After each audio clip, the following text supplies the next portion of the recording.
People think just standing up and sitting down, that can't be enough. But actually we know from some amazing research from NASA that actually just standing up twice an hour in every waking hour can actually offset a lot of the negative health effects that are linked with our sedentary lifestyles. It's different from fitness, so don't underestimate the power of any opportunity to move. Whoop, whoop. Whoop, whoop. If you feel stuck at your desk and experience pain from being there for long periods of time, but you have to be there for your work, have you thought about your desk setup? It's easy for me to tell you to take as many movement breaks as you can and sit on the floor, but I'm well aware that's not always possible. So for those times when you need to be at a desk using a screen, whether in an office or working from home, today's guest, Alison Thomson, the safety elf, has worked with hundreds of people to check their environment is working for them. I really enjoyed Alison's passionate and friendly approach to helping people, and we actually had a lot of fun talking about this issue and provided lots of practical ideas and solutions. And this was definitely my favourite guest sign off at the end that's made me smile ever since. As ever, let me know how you find it, and if there's someone who might benefit from listening, please share the episode. I advocate small chunks of movement throughout the day, as well as moving differently. But I often come up against those who've been sat at a desk for 8 hours a day saying, how can I do that? And I was in the same position in my first career in marketing. You call yourself the safety elf, and you work with individuals and businesses to overcome that challenge. So what are the common complaints that people tend to come to you with? Great question, Wendy. So it tends to fall into two camps. One, people talk to me about their physical experience. So, they're having neck pain, shoulder pain, arm, wrist, back pain. So they're getting some feedback from their bodies and they don't know quite what to do with it. Or people complain to me about the chair, typically the chair that they're sitting on. It's kind of, I hate my chair. And sometimes that is genuinely about the chair. And sometimes it's about the fact that no one's ever explained, the chair might come with a handbook, but our bodies don't. So Yeah. no one's ever said to you, what are you trying to achieve with the setup of your chair? And then how do you get your chair to help you rather than hinder you in achieving that setup? I've literally been into offices where people are sitting on really high-end chairs going, I hate the chair. It's got loads of adjustability. It's just they don't know how to adjust it for them. And then we make changes and they go, I love this chair. So it's... So from their perspective, it's kind of about their own hardware, or the hardware that they're on, in a sense. And I'm sure they've realised that one really affects the other. And the second one you're talking about, where it's what you sit on, that's making them frustrated. So there's that mental health aspect where they're annoyed. They're in a sense of sort of a feeling of negativity all day long, building up the more and more work they do, which is clearly not going to be very good for productivity from a business perspective, and awful for them because feelings of real negativity around the fact that they're stuck in this awful environment. Yeah, absolutely. Yes. I think people think about... People are surprised that I have a whole business around supporting people with desk-based posture, but it's because it's just so much more than just sitting on a chair. If only if only it was that big. But actually, it's the topic is huge. And I know I don't need to tell you that. No, absolutely. And having experienced it myself, with a younger body, where I was sat in offices for 8 hours a day. And sort of feeling that itchiness to need to get up and move, and a lot of wriggling and moving positions of things. But I had absolutely no awareness. And I saw people around me. I think the only people in the office who ever got sort of special attention at that point, we're talking a few decades ago now, but the only people that got special attention was if you were pregnant. And then you allowed sort of to sort of adjust things, and you would have things that could be brought in and you'd be allowed a different chair. I presume that has changed significantly. I'm sure there are probably more allowances now in terms of what you're allowed to have to help you if you're feeling discomfort. Absolutely. I mean, the DSE regulations would have been in place, when your younger body was doing it. What does DSE stand for? Display screen equipment. So Okay. that's how the HSE talk about people whose jobs are very computer and desk based. The health and safety executive. Fantastic. Yeah, go on. Okay, got it. So the health and safety executive about your desk and screen. Okay, perfect. Yes, so that's definitely a good place to start, because that sets down certain expectations. It's also about people often don't know that they can or should ask for something different, or to flag up that what they've got isn't working for them. So it's actually having that awareness that you shouldn't be in, certainly not in pain, or even discomfort.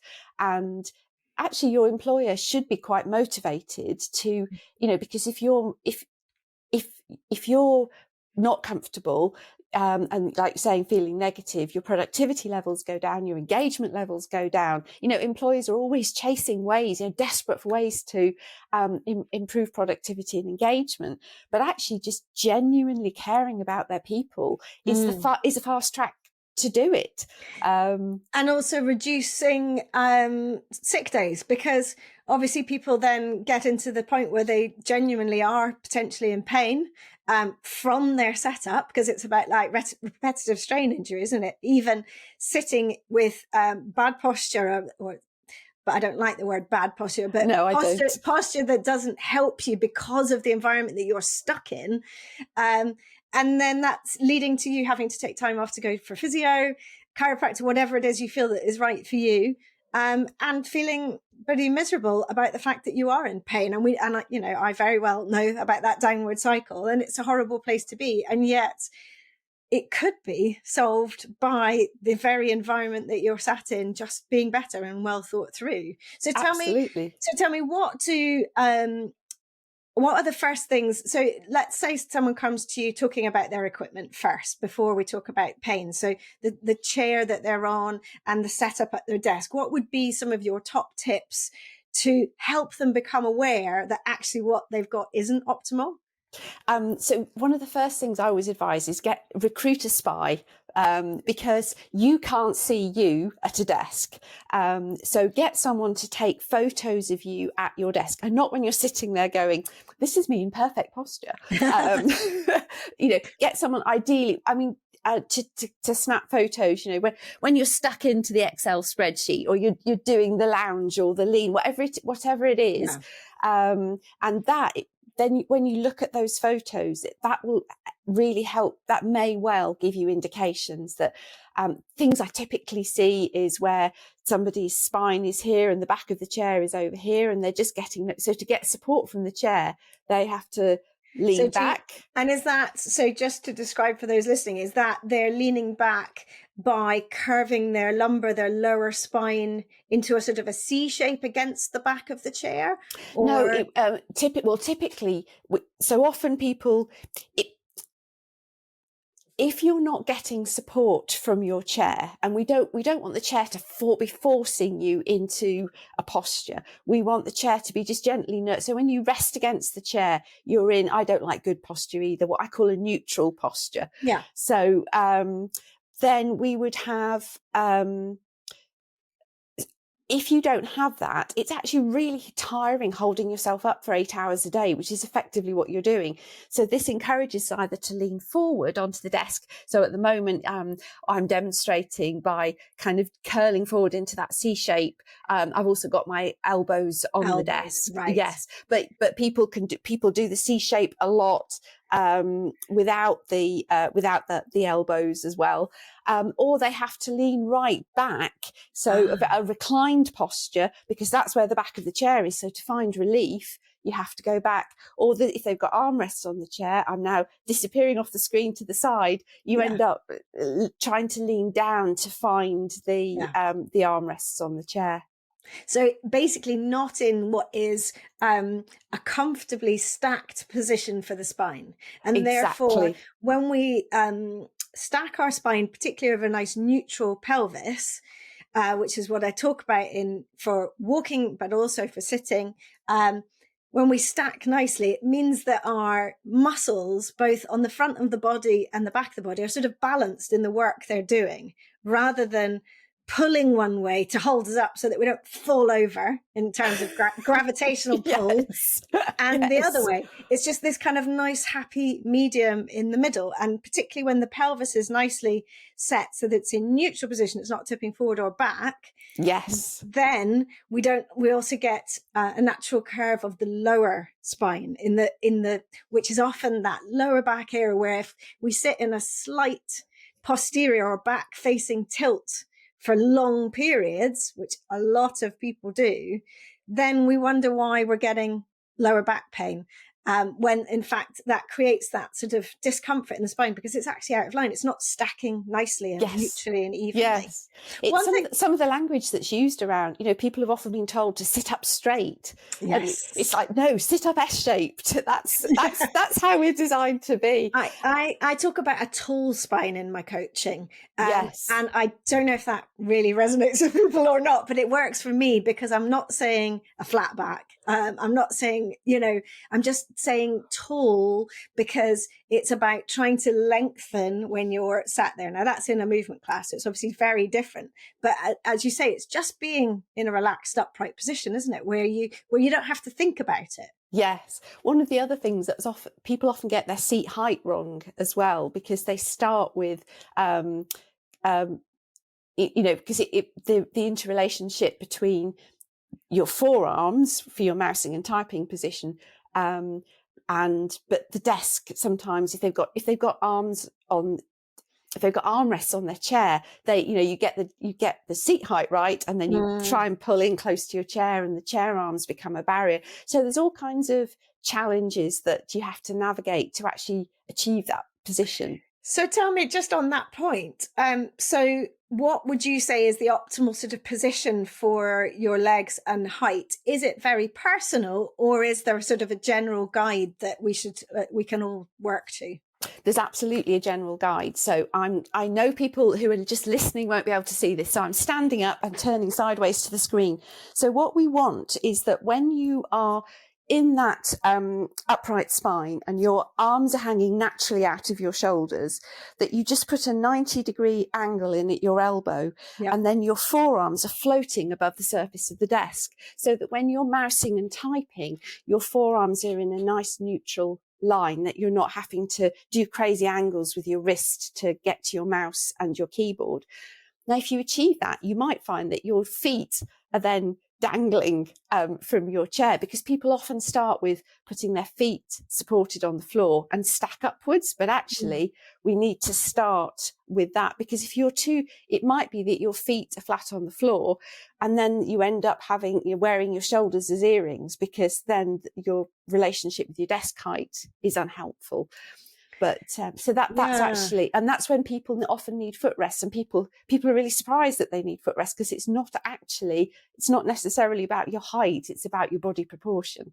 Absolutely, your body proportion. So it's a real interrelationship, isn't it, between your body proportions, the type of chair you're on, the height of the desk, and that all it goes into the mix. And I can imagine sort of it could go very wrong from what you're saying. I can imagine you could be incredibly uncomfortable where you've got poor position in your back and you can't adjust it because the chair's not letting you because of arms. And then, as you say, you can't push the whole way in to be, doom. No, not doom. But all things you can correct. That's what's interesting. And that's what you're helping us with today, that awareness that it is possible to make adjustments, but also I suppose the one thing you can't usually change is the desk height so much, because often that's kind of standard and it's in the office. But Yes, sometimes do. If you've got legs rather than runners, you can get blocks to raise it on. So that is the one way. And some desks actually have adjustable legs as well. true. So, but then you get the thing that if you're in a bank of desks, you're not allowed to have your desk at a different height because it spoils the visual line. So yes. So actually, office culture is another really big issue. If I think of some of the quite swanky offices that I've been asked to go into, so for example, I went into an office where everybody was given a standing desk as standard, and I walked in and everyone was seated. And the whole time I was there, nobody stood up because nobody wanted to be the first, literally, to stick their head over the parapet. The culture was on this floor, nobody stood, so nobody stood. Then I went on to the floor above, and about half the room was standing because there were a couple of people in there who they had bad backs. They used the standing desk. So people were seeing that happening in front of them. So if they wanted to stand, it was okay. They didn't feel that they stood out. So there's that sort of peer pressure, what are other people doing, has a huge impact on the way that we use our desks, the way we build movement into our days. And that can be a really powerful way of actually starting to, if you can be brave enough to be the one who models the change, who does something differently, you might start, think of the ripple effect that you could start. Absolutely beautifully put. And it is so true because, yes, it may feel uncomfortable to be the first one, but at the same time, if you are feeling discomfort, if something is not right in your system and it is affecting you, then seeing that as a solution is a good thing. Now, it's interesting you touch on standing desk, because I get a lot of people saying to me when I post images of me working on the floor, because I use a standing desk on the floor to sit down, about, well, isn't it okay because I'm stood up? And I say, everything is good. I never want to make anyone feel bad for anything, but I'm always advocating that we move a lot within the abilities that we can. And obviously the restriction of an office space is, social norms really don't help, but go on, break them. Be brave. Yes. But also, think of a standing desk as an alternative and an option in your repertoire, rather than I'm going to be the standing desk person and I'm going to be up all day long, because quite frankly, standing is exhausting. And a lot of people who work standing will testify. Absolutely. I mean, obviously you get more trained in it, but usually, and one of the best things about standing is that you can move while you stand. And a lot of people kind of, I think, feel that it's a rigid position. Yes. It's another sitting, but it's just with your legs straight. Absolutely. And it's not. It's actually really an ability to move. And it was great in lockdown when you saw people who would put sort of wobble boards on the floor underneath their standing desk, or some people I saw who actually had walking machines right underneath, so that they could actually just be walking while they were on Zoom calls. And it's grabbing the fact that every bit of movement we can get is far more beneficial to take us out of these, it's sedentary patterns, isn't it? And that's the problem with sitting too long or even standing too long. It's the too long, isn't it? So if we can move on to that culture again and movement breaks. Have you ever been into any businesses that actually advocate movement breaks, or is that still something that's taking a while to come in? It's taking a while to come in, and it's something I try very hard to encourage people to do, to seize any opportunity that they can to move. And I always ask questions like, because often even when people are in offices, they're still on virtual calls quite a lot. That is the culture we're in. So it's, do you give yourself time to have breaks between calls, or are they just back to back, so you barely have time to go to breathe, let alone move? And if you have a break, do you use it to move, or do you just use it to check your emails? So one of the the challenges I always put out into teams when I go in is ask them what opportunities do they see to build movement into their day, and they've come up with some great ideas. So one of my favourites was one of the managers said, "I think we should take all the bins away." And everyone went, "What?" So he said, "No, if we take the bins away, but you're not allowed to have rubbish on piles on your desk, then every time you make a piece of rubbish or recycling, you have to walk to go and dispose of it." Perfect. Yes. It all of these things require a bit of discipline, not to have a little, recycling mountain building on the side of your desk. Things like, is there something that you reach for frequently that you could put just out of your reach? So it might be your water bottle. I mean, it might be your phone, although obviously, people's FOMO means that they're unlikely, the thought of putting your phone out of reach is just too much. But, something that you reach for regularly, put it to just a place where you have to, even if all you have to do is stand up to get it, that's movement. Yes. If you see somebody, use triggers. If you see somebody moving, move as well. If you see someone stand up and stretch, go, brilliant, stand up and stretch. And I've actually got a client who, again, he came up with his own suggestion. So often on Zoom calls, there'll be sections where he knows he doesn't need to contribute. And people are always happy for you to turn off cameras, usually, not all meetings, but quite a lot. He will always take that opportunity to listen, turn off the camera, get up and do some lovely wiggling. Oh, wiggle break. This is where the wiggle break comes in. So Alison has a great name for her movement breaks, which is wiggle break. So he will get up and he will do his own wiggle break. He's not distracting people on the call because the screen's off. He's listening. He's actually probably more actively listening because he's got that blood flowing again. And at the end of the day, he feels so much better than when he's had to sit all the time. Now, obviously, again, in the open plan office space, not so easy to do. Are you the first one to do it? But actually, just having a wiggle it looks just like a lovely freeing thing to do. You don't have to be making crazy shapes. Obviously, I would love it if you did. But so take us through a wiggle break, Alison. What would you advocate as a wiggle break? What would you suggest? Well, you can do micro wiggle breaks or max out the wiggle break. So a micro wiggle break, we're going to do it now. It's just standing up, just a quick stretch, might be roll your shoulders, shake your arms out. Sit back down again. But the magic of it is that when you sit back down again, you consciously reset your posture. So if you're in the keyboard slump, that forward C-shaped slump, or a lean, don't go straight back there. Come back into a neutral position. But obviously it's lovely if you take a longer wiggle break, but I would rather people just moved. Yes. Even if that's where you start. I have this theory that once you experience it, you'll actually want to do more of it anyway. But people think just standing up and sitting down, well, that can't be enough.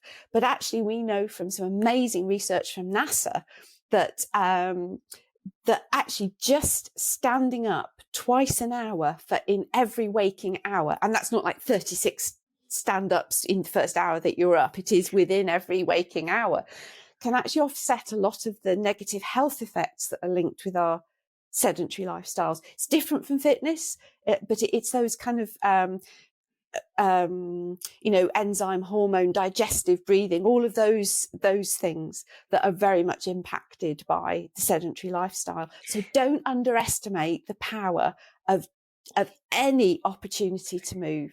Whoop whoop. You are singing to my tune for sure. And you're so right, it is that underrated, and that's not anyone's fault. The reason behind that is because we've pushed exercise messaging so hard, and rightly so, because it's absolutely necessary for cardiovascular, etc. health.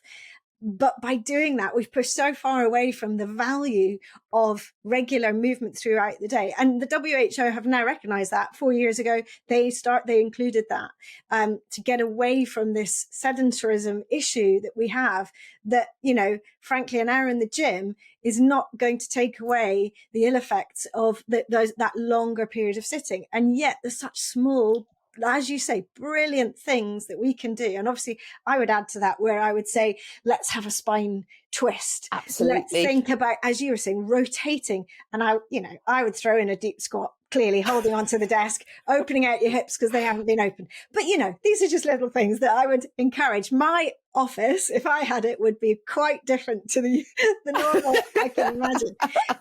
Now, just going back to the chairs, I've just remembered you told me to bring a rolled up towel. And I did. I don't know if I'm going to be standing on it, drying my hands on it. What am I doing with my rolled up towel?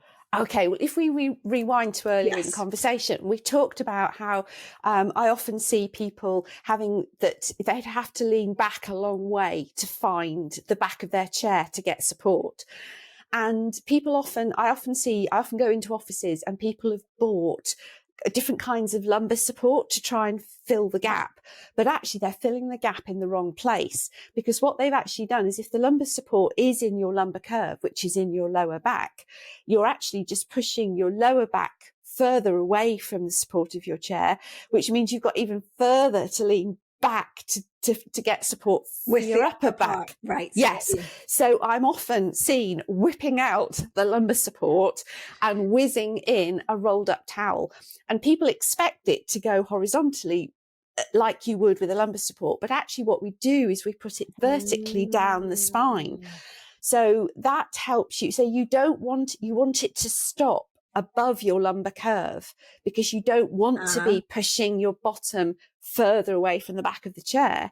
So you put it down the length of your spine, and that helps you to fill that gap and actually start to get support from the back of your chair. Now, obviously you have to, every time you stand up, you have to readjust it, but it's a rolled up towel. It's not that hard. And that can make a huge difference on dining, on all the different kinds of chairs that people work from. Because I know people who take them into meeting rooms because their desk chair is okay, but the meeting room chair is really uncomfortable. People working from home, people working on the dining room chairs, all of those things. It's a great it could be a rolled up coat, a rolled up jumper. You can buy microbead tube cushions, if you want it to be a thing. There's all kinds of ways of doing it, but that is a really simple, effective, portable tip.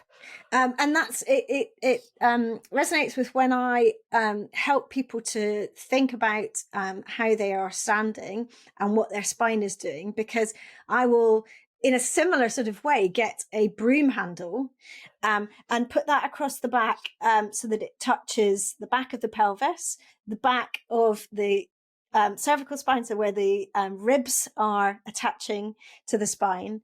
And then we'll always have the check of, can the head reach? Because in theory, we're meant to be touching with 3 points if we're beautifully stacked. Now, these days, not many people are at the head angle, or they will reach back with the head and then they won't be touching with the shoulders because to do with shoulder mobility and upper spine mobility and so on. So that I can see why that's helping you almost. It's helping your proprioception, which is knowing where your body is in space in relation to that chair, with sort of gentle pressure to hold it there so that you are lining up more nicely. Now tell me, so you talked at the beginning about shoulder and back pain, and that just makes me think head straight away. Am I right? And what do you advise people on that? Because obviously the setup of how your arms, as you said, are hanging from your body and where the forearm is in relation to the desk is really key with what's happening with your shoulders. Because if they're slightly raised, then there's that sort of constant tension. And you can talk about that as well. But tell me, I talk a lot about this chasing with the head, which you see people all the time walking with their head sticking out or down, and obviously on phones. Absolutely. Which is now that, it's something that we, I was about to say in my day, that's scary. In my first career, we didn't have mobile phones. So the only screen we were ever looking at was in front of us. So we didn't have that thing but now, literally, sadly, all our teenagers up are constantly finding themselves quite stuck in that position. So talk a little bit about necks and heads and things. Yes, I mean, you're absolutely right. Small screens, small keyboards, they just suck us in, and they encourage that forward C-shaped posture, definitely. And one of the ways we see that translated into the workplace is people who are working off laptops, just the laptop, so they don't have a separate keyboard or mouse, which means that the screen is going to be too low.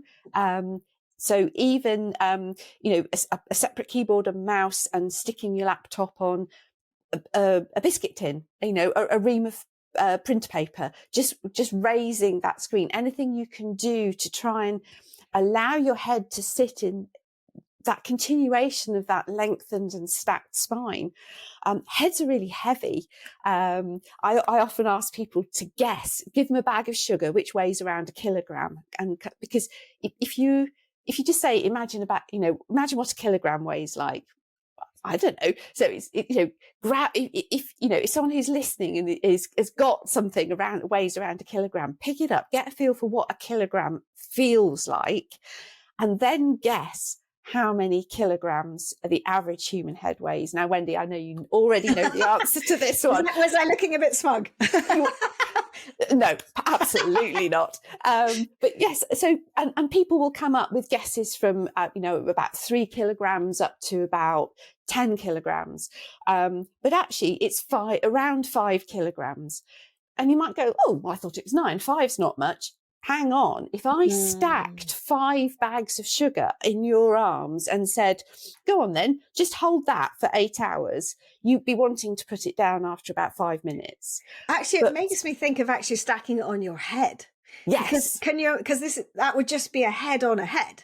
Yeah. And we are sort of not, subconsciously holding our head. But if you put that on top, that would instantly make me go, how on earth can I keep it in place? Yeah. Yes. And that's why it's so important. So as soon as we do that, we come into that forward head tilt, all the muscles, tendons and ligaments, down your neck, into your shoulders, down your spine, they're fighting just to hold you up. And muscles being static under static stress rather than moving stress is the hardest thing you can ask them to do. And yet we go, fine, can you just do that? And then what happens is, if this is where you hang out in this forward head posture, the muscles at the front start to, they get used to being in a more contracted position. The muscles at the back get used to being in a more expanded position. So then when I come along or you come along and you start to talk about this, more upright, stacked, lengthened spine, and people do it, and the muscles at the front are going, excuse me. And then the muscles at the back are going, what do I do now? And so people go, well, that feels weird. That can't be right. And then go back because there is such a thing as muscle memory. The posture, whatever posture you're hanging out in for your 8-hour working day, it might not be helpful, but it's familiar. And when you start to make changes, your body's going to kind of go, no, we don't do that. We do this. This is where we hang out. We like hanging out in this C-shaped or this lounging, leaning, twisted posture, whatever it is, because that's what it knows. And it's it's helping people to persevere to the point at which the magic day when you go to do the keyboard slump and your body goes, excuse me, we don't do that. We do, natural lengthened spine. Yes. Yeah. And there's lots of ways that you can help that. One of them is to start by, like you were saying, actually getting someone to video you, because most people haven't got that sort of awareness of where their head actually is. And, I've done it countless times and I've always surprised myself about how it's still more forward. Just to, if anyone needs the help, on my contact me on Instagram or on my grid, I have something which came from Katie Bowman, who is a nutritious movement, and she's an absolute guru of mine, called the head ramp, to help you to understand the position that the head should be in. It's not tucking the chin down, because that does no favors for the back of the neck. It's also not lifting up, because again, you're shortening. As you say, we want the optimal position for those muscles in the back of the head. So actually thinking about, I'll just do it now. I don't know if you can help me, because you can be my visual aid. but the occipital ridge, which is this ridge at the bottom of your spine and your chin, are sort of on a ramp up. Yes. And it's yes. it's about lifting up and back as if you're pulling your head Yes. up a ramp. That's the position it wants to sit in. But getting there and staying there is really hard. And as you said, to be able to open out the front, we need to do some stretching to allow that happen. And we also then need to strengthen the back muscles to hold it there, because they're no longer capable of holding it in that sort of shortened position. So again, things like having a little massage ball on the floor and gently pressing your head, using that ramping and gently pressing and just holding for a few seconds on that squishy ball, just starts to tone and strengthen those muscles into the right position. But I urge anyone to go and try, stand against a wall, see which bits of you touch the wall, and just bring that head up and back and notice how strange it does feel, as you're saying, how sort of alien it is, because we're all so much in this chasing position. Absolutely. I love that. I love that, the ramp visualization. It's so clear. It's really clear. Yeah. Yes. No, it's brilliant. And she is brilliant. So yeah, it would be. So now moving on. So we've talked quite a lot about workplace, but clearly now there's hordes of people working from home, which has its advantages, as in the kind of things that, so I'm effectively, I work from home, and therefore the advantages for me are that I can use my standing desk at desk height, at standing height, and on the floor. So I sit down and I get much more hip mobility, and I'm getting up and down the whole way from the ground. And obviously I urge everyone to do that, but I'm not sure how many people do. But then you haven't got the social norm piece, because you're just at home on your own. So it's a great thing to do, obviously, if you can. But lots of people have kind of found themselves in this position, don't necessarily have a workspace at home that was built in this perfect sort of heights and adjustments that we were talking about, and they're just at the dining room table, or they are somewhere that isn't optimal. So what have you found that has been helpful to sort of guide people who are working from home to think again? And obviously it's the same sort of rules, but it's just a different way of looking at it. So what advice would you have for them? Okay. I've actually created a guide for this called Pimp My Chair, which has got temporary fixes and permanent fixes. So if you're on an office chair, it gives you an idea of what the setup is that you're aiming for, but it gives you ideas if you're not on, if you're sitting on a non-adjustable chair. So if anybody wants some help on pimping their chair, then get in touch. It's actually, so all the things we've talked about, you still apply it, but you just have to get more creative if you haven't got the adjustability. So you still want to aim to have I'm going to use the whole description again, just to try and help embed it in people's minds, that when your arms are hanging naturally from your shoulder and you put a 90-degree angle in your elbow, you still want to be floating above the surface, whatever the surface is. That's whether you're standing working or sitting working. So it might be that you need to put pillows, thick pillows or thick cushions to sit on to raise you up, because it's typically about raising you up. Often the raising up, dining tables are typically lower, so sometimes you get the clash, that you can only go so far because you start to hit the bottom of the table that you're sitting on, and it's compromise. It's like, what is the best? You might not be able to achieve the absolute ideal setup, but your body will notice and appreciate any improvement that you can make. So raise yourself as high as you can. It might not be as high as you want, but raise yourself higher. Use a separate keyboard and mouse, and so if you haven't got a separate screen, it doesn't matter. Just find a way of raising your laptop screen so that you're not having to make that head adjustment, such as I have at the moment, where it's on some nice shoe boxes. Perfect. It doesn't have to. There's some great laptops. Expensive. No, there's some great laptop stands out there that do all kinds of other clever stuff as well. But there is nothing wrong with what I call a Heath Robinson laptop stand. Can I ask a question about the arm? So you're wanting it, as you said, to be hanging nicely at your side with the 90-degree angle.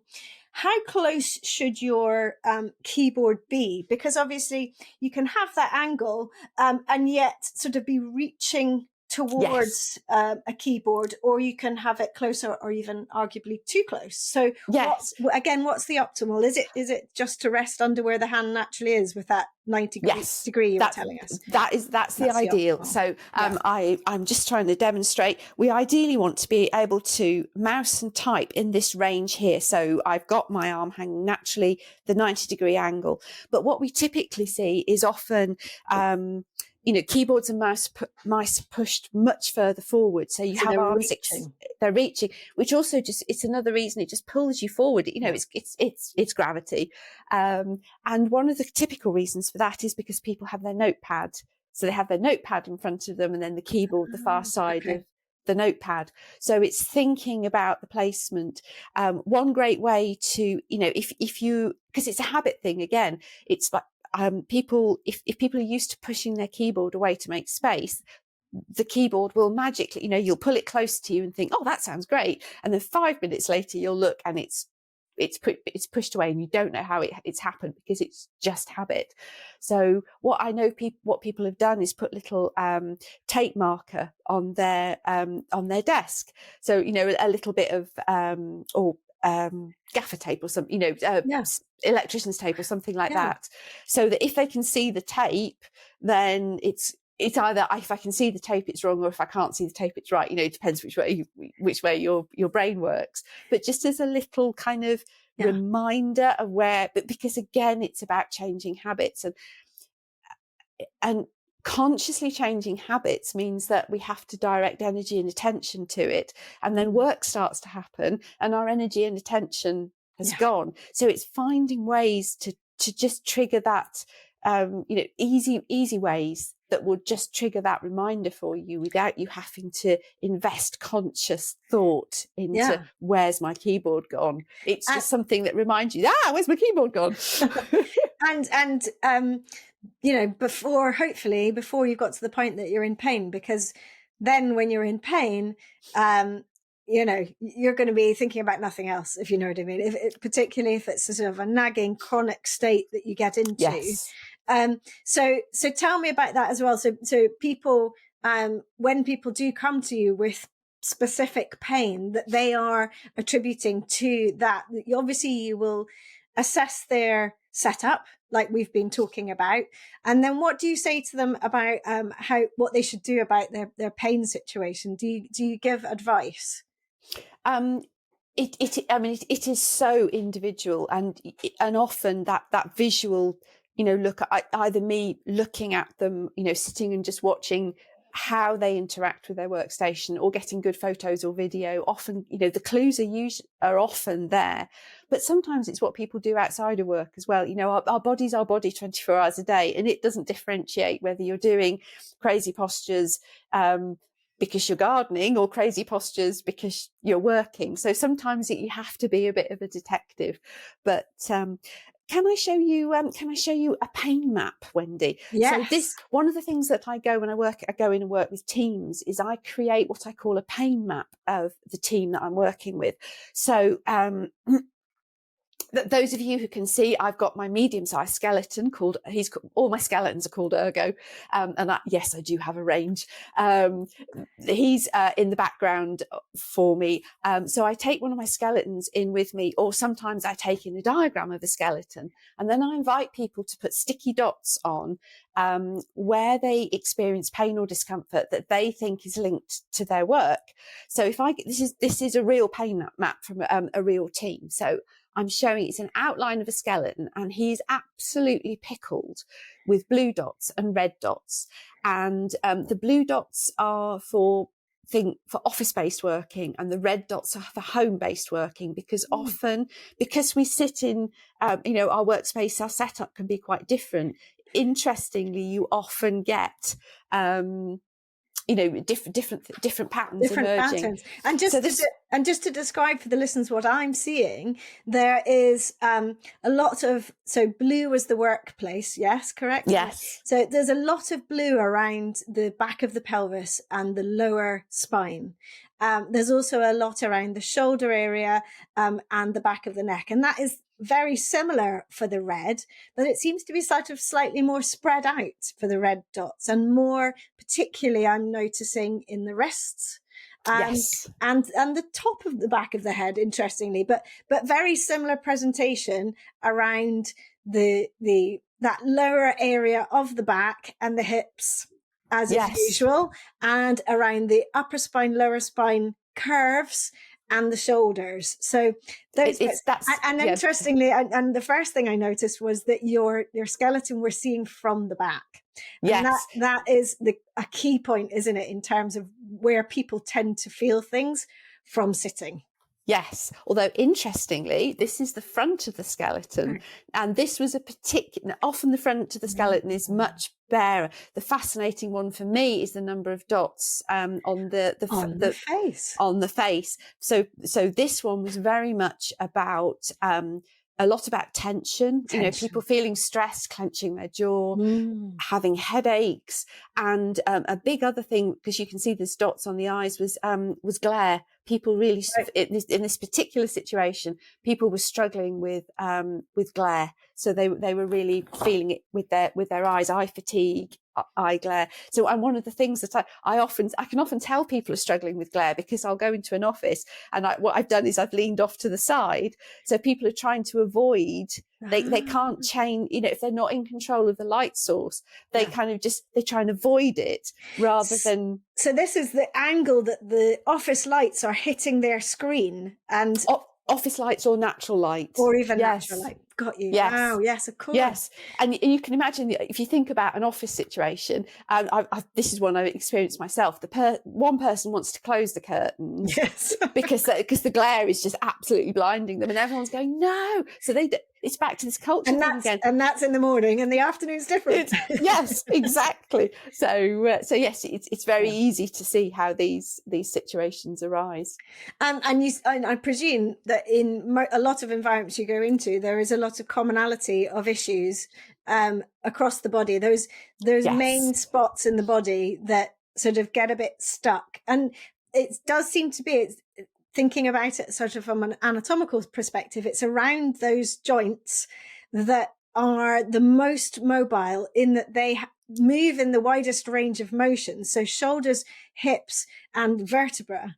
That really, the reason that they can move that way is so that we can move into different shapes, and yet that they are struggling the most, in a sense, because they're not getting the movement that they need. They're not getting that range of movement, and they're getting very stuck in one position, when they have a plethora of positions that they need to remain healthy. Absolutely. And so basically everyone just needs to get up right now and move and stretch and change. Yes. Yeah. It's so hard. It really is a very difficult problem. Tell me, do you speak to bosses, management, heads of businesses about these problems, and how important do they see it? Do they take it seriously? And do they see it as their problem, if you see what I mean? Oh, very good question. It really varies. I think genuinely, at the point at which I get to have a conversation with those people, they are organisations that genuinely have interest in the well-being of their staff, or I wouldn't have even got to the point of having the conversation with them. But even for them, it can be, it can be a surprising conversation. So when I'm talking that way, I very much talk about the benefits, the organisational benefits that we touched on right at the beginning. The sort of, people don't want presenteeism, they do want engagement, they do want productivity, and it's very hard to pin down statistics that feed into that, because it's just one small part. But I think people, organisations who've had me in, because I don't tend to go in as a one-off intervention, because although I can get people excited and inspired and make change, I know that within a couple of weeks, like we said, kind of work will have intervened, and that focus on posture, that making conscious habit changes will have faded away, because that's just life will have intervened again. So I like to work with organizations over a time, and I think that's one of the things that the managers genuinely see is the difference when you start to drip feed posture. And posture awareness, posture education. People are talking about it. People see me doing a one-to-one with someone and they're like, oh, how do I get that? How do I want some? I want you. I want, yes. It's, so perhaps people who kind of thought, oh, I'm fine at the beginning of the process, watch it happening around them and start to say, oh, actually, perhaps I do want to have a chat with you about this. And perhaps I might make a change because they've all made a change. So perhaps I can make a change. Yeah. So it's, it's incredibly valuable work. And even though you said at the beginning, people are surprised you can make a business out of something so small, to me, it's incredibly wide ranging and multifaceted. And almost that's part of the problem. People are so sort of looking desperately for solutions, but there are so many different parts to it that they are struggling to think, where do I start? And that's obviously the beauty of what you do. You come in and I presume you sort of layer it up. Absolutely. And let's hope that at some point in the future, we have businesses that have, movement breaks where you can move in whatever way you want, where you can go for a 10-minute walk in that movement break, or you can stand in the office and do some stretches, or in my world, get down and roll around on the floor and all sorts, but yeah, clearly that might be a while away. But I think it's important in this kind of conversation to really try to encourage people, like you were saying, be brave, feel empowered that there are changes you can make that can be really beneficial to how you're sitting, and what you do in between. But also, advocate for yourself and speak to the management if that's who you need to be spoken to. Speak to HR, whoever, and say, I really want to be able to move more, because it's not just about, me sort of being silly and saying, yeah, roll about on the floor. It's not going to happen. But then some businesses are now bringing in meeting rooms that don't have tables, so that you are stood, so that it's a quick meeting, much more productive. People can move and sway as they need, but also, like we were saying before, walking meetings, if it's just a one-on-one, then sometimes you get your best work done, in a sense, because you're not eyeballing the person. So you're coming out, you're being creative because the energy, the juices are flowing because your blood's pumping. And you're getting fresh air, you're getting your vitamin D, just a great way. There's so many ways that can be easily incorporated, but just because of those social norms, because it's not done, or you feel like you can't ask for it, it doesn't happen. And yet perhaps it would be very well received, because perhaps the person you're speaking to would say, yeah, I'd love to do that. That's brilliant. I wish, I'd never thought of that.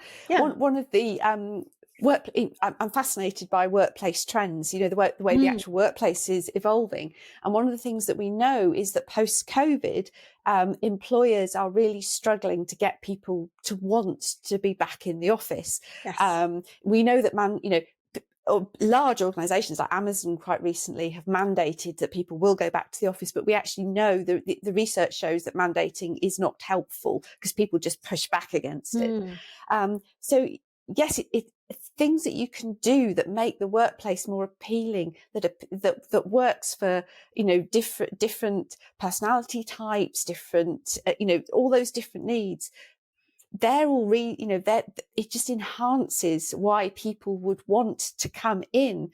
So and take advantage of all the social advantages of being in a workplace. And obviously, when I was in my first career, there was it was a very social space. I can remember being intimidated by making phone calls in an open plan office, but you soon got used to it. But apparently that is a thing with people who, particularly who started working in COVID, started their career, and they are just not used to making calls in a public space. And I know businesses that have created sort of phone booths that are soundproof. They're not necessarily enclosed, but the way that they're structured means that you can't hear in, and the person feels that they have the privacy to have the call. The benefit of that as well is they've got to get up from the desk and go to the booth and then come back again. So there's just so yeah, exactly. It's all these things where thinking about who's now working, how things have changed, yes, what are they doing? Is it collaborative work? Is it individual work? If it's individual work, and actually, do you want to drag someone into the office to do that individual stuff? Because actually they may feel that they can do that better at home, and come in to do the more collaborative pieces. Because if your environment isn't set up where people can quiet space for focused work, that actually might be harder to do. And that's also comes down to how your brain works as well. We're much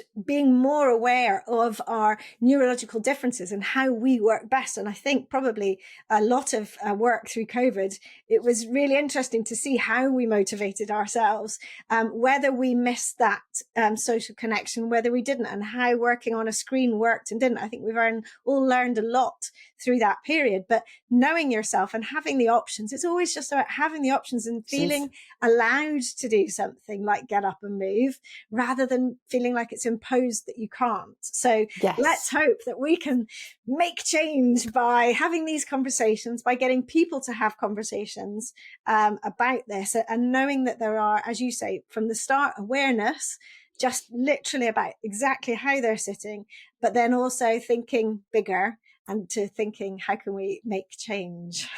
Yes, let's hope that this conversation is the beginning of a ripple that is going to turn into a tide of change. Yes, be brave. So tell me, Alison, so you call yourself the Safety Elf. Where can people find you, and what kind of things do you offer? What sort of services do you offer that can help? Great. I hang out a lot on LinkedIn, and I obviously have a website as well. I offer services that support both individuals and businesses, because I don't want a person with a body that's struggling. It doesn't matter to me whether you're a solopreneur or part of a corporate business. So I have different offerings for both. And I'm very, very happy to have conversations with people. So I really would encourage people to get in touch. They can sign up for my newsletter if they want to have top tips popping into their inbox on a regular basis. And there is the Pimp My Chair guide as well. Exactly. That guide sounds absolutely invaluable. So your website address is? thesafetyelf.co.uk. And there are... Sorry, my screen just decided that it needed a wiggle break. It needed a wiggle break. Oh, brilliant.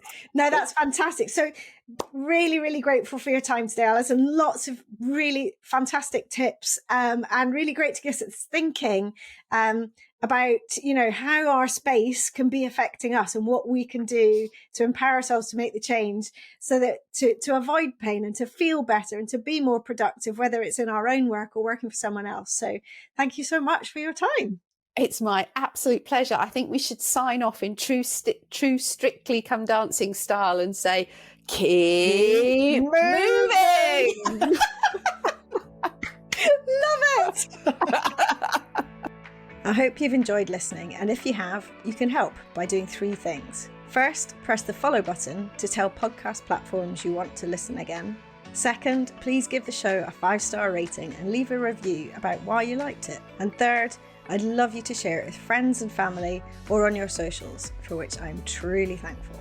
Finally, if this podcast is making you want to start reclaiming your own movement, join me in the Reclaim Movement membership for classes, both live and by replay, and countless videos of mini movement breaks to add into your daily life, covering practical and fun, important natural movements. Visit reclaimmovement.co.uk/membership to get started with your 7-day free trial. See you for the next episode, and thank you so much for listening.